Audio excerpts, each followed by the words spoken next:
கிரிக்கெட்டை கவர் செய்யும் உலகின் முன்னணி செய்தியாளர்கள் எல்லாம் ஒரு அறையில் கூடியிருந்தனர். நூல் இழையில் உலகக்கோப்பையை நழுவவிட்ட அணியின் கேப்டன் அவர்களுக்கு பதில் சொல்லிக் கொண்டிருந்தார்.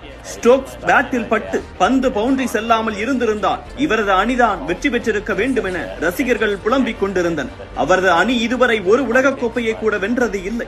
செய்தியாளர்களின் அனைத்து கேள்விகளுக்கும் பொறுமையாக பதில் அளிக்கிறார். இறுதிப் போட்டியை தோற்ற போதும் எப்படி சிரிக்க முடிகிறது என கேட்கிறார் ஒரு செய்தியாளர். சிரிப்பதும் அழுவதும் நம்முடைய முடிவுதானே என பதில் வருகிறது. உலகில் அனைவரும் உங்களைப் போல ஜென்டில்மேனாக இருந்துவிட்டால் நல்லது அல்லவா என கேள்வி கேட்கப்படுகிறது. உலகத்தின் அழகே ஒவ்வொருவரும் ஒவ்வொரு விதமாக இருப்பதுதான். நாம் நாமாகவே இருந்து நாம் செய்வதை ரசித்தால் போதுமானது என பதில் சொல்லிவிட்டு அவர் நடக்க தொடங்கினார். செய்தியாளர்கள் அனைவரும் எழுந்து நின்று கைத்தட்ட தொடங்குகின்றனர். கிரிக்கெட்டருக்கான செய்தியாளர் சந்திப்பில் இப்படி செய்தியாளர்கள் எழுந்து நின்று கைத்தட்டியதை விரல் விட்டு எண்ணி விடலாம். வெற்றியோ தோல்வியோ அவரை பெரிதும் பாதிக்காது. அவர்தான் நியூசிலாந்து அணியை வழிநடத்தும்